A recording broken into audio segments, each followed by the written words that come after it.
What's going on, fight fans? This is Capital Combat. The name says it all. I'm Rob Jarrell, and this is the preview to this weekend's super middleweight matchup featuring David, the Mexican monster Benavidez, taking on Caleb Sweet Hands Plant for the WBC strap that currently sits around the waist of David Benavidez. And this should be a great fight. We have two guys with very good skills, very good speed, really good power, similar resumes, but unfortunately, they're both looking for that big step-up fight, for the big money, big upper echelon fights. David Benavidez has a good resume, but not a great one. He's looking for that big fight. He wants to fight the Canelos. He wants to fight.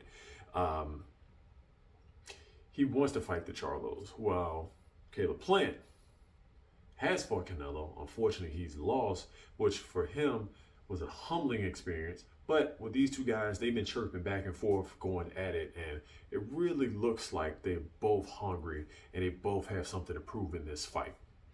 So let's take a look at it. Let's start with David Benavidez. David Benavidez is a big guy.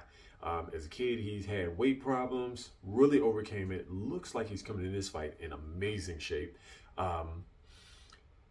They have him listed as 6'1", 6'1", but honestly, he looks my height. He looks 6'4", and he's just a big guy with long arms, and he's going to bring the fight to you, and that's what Caleb Plant has to look at. This guy's going to provide some great pressure, not just with his punching, but with his feet. He seems to never go back, or really doesn't. No one has really had the ability to consistently push him back off of them. And considering that he has deceptively long arms, you would think he would fight from the outside. But no, he likes to get in there and mix it up. I've never seen a guy that big with those long arms who can really get inside and unleash some lightning fast combinations. And not only does he just throw combinations, but he places them well. And he's gotten better over the years, where he's not just moving forward and throwing punches, but he's starting to cut a lot more angles. In the Kyron Davis fight, he would throw the jab, step to the right, overhand right, left to the body. And if you wait too long for him to throw punches, he's immediately going to go to the body, especially with a high guard. He's not afraid on picking his shots, but he's not afraid to let his hand go at all. And again, he's had some great wins. He's beaten Anthony Durrell. He's beaten Kyron Davis, who I think was a little undersized, but made a good account of himself, especially when David Benavidez really started laying the leather on him. As for Caleb Plant, we know he's got really good skills. He's got really good speed. Power department does leave something to be desired, even though he knocked out Anthony Durrell in his last fight. He's in 23 fights only got about 12 or 13 knockouts, which doesn't bode good because he's got a big guy in front of him who has an amazing motor, and he has to be able to keep him off of him. So for Benavidez, he's just got to continue to move forward.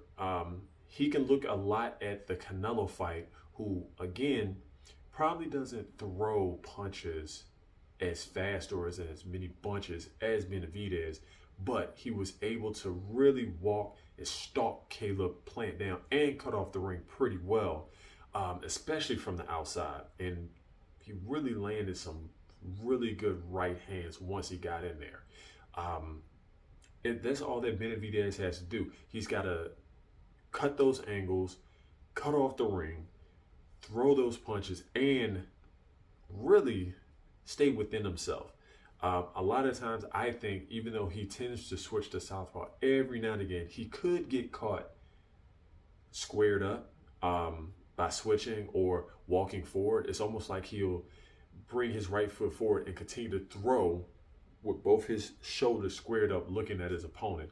A really good, fast opponent would cut that angle and try to knock him off balance. For Plant, he's going to have to deal with that pressure. I think he'll start off pretty fast. His coach, Stephen Breadman Edwards, coached Kyron Davis in that fight versus David Benavidez. So he's had a look at David Benavidez. So I wonder what kind of plan he's going to come with in this fight. I think Plant allowed Canelo to encroach in his space a little too much. I think he was going backwards too much, and he wasn't quite as quick on his feet to escape Canelo. And he's going to have to be quick. He's going to have to be responsible, and he's going to have to take advantage of the few opportunities that David Benavidez is going to give him throughout this fight.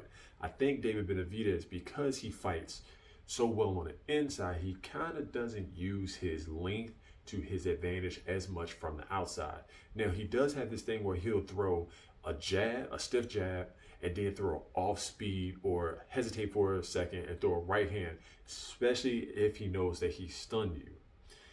But he can be caught reaching, and that's the plan for Plant, is to get him to overextend on his jab or his lead right hand, half step to the side and throw an overhand right, or take his legs away and consistently go to the body, because we know that David Benavidez is going to do the same. Canelo did the same, and as you can see through the Canelo fight, Plant was not moving as much as he normally does. And considering that he's going to be giving up a lot of ground, or I see that he's going to be giving up a lot of ground to David Benavidez in this fight, he's going to have to be a lot more responsible and move laterally instead of backwards. And it's going to be some times where he's going to be forced to trade. Again, be responsible. Don't simply just let him reel off punches. Tie him up consistently. I think Plant is as strong as Davis, who, again, was a little undersized. He's normally a middleweight and not a super middleweight, but he was physically strong. That's how he was able to take a lot of those punches and push David Benavidez off him. Plant really doesn't need to push him off him, but just kind of maneuver him around to the best of his abilities. Because if he's getting punched on those ropes, that's where David Benavidez does his best work. I'm taking David Benavidez late round knockout, maybe 10 or 11. I just think Plant is not going to be able to keep Benavidez off of him consistently for a 12-round fight. I think he's going to start fast. I think he's going to be worn down. I think he's going to be carried fast. That's, again, Cameron Davis fight. David Benavidez was able to carry Davis very fast to the point where he drowned him. And Plant, again, this wouldn't be his first time being drowned, I guess. And this guy's bigger, just as skilled, just as powerful, and probably faster over the long run as far as his punch combinations instead of one shot.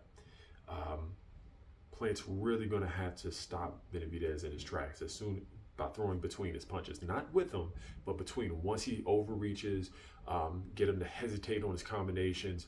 Boom, hit him, get out of there. Or combination, boom, boom, out of there. So that's all I got for you guys. Tell me what you think. Put your comments down below. Do you think the Mexican Monster is going to come out with a victory, KO, or decision? Or do you think Plant is going to put the sweet hands on David Benavidez and come out with the victory? If he does, it's going to be 12-round unanimous decision, maybe a split decision, but I'm picking Benavidez. Tell us what you think. Again, comment down below. Hit us up on Capital Comment at Twitter, Instagram, Facebook, and Gmail if you have any questions for us. Hit that like button if you haven't already. Subscribe to the channel and hit that bell icon to get the latest and greatest from myself and my co-host Hakeem for all things combat sports. And until next time, fight on.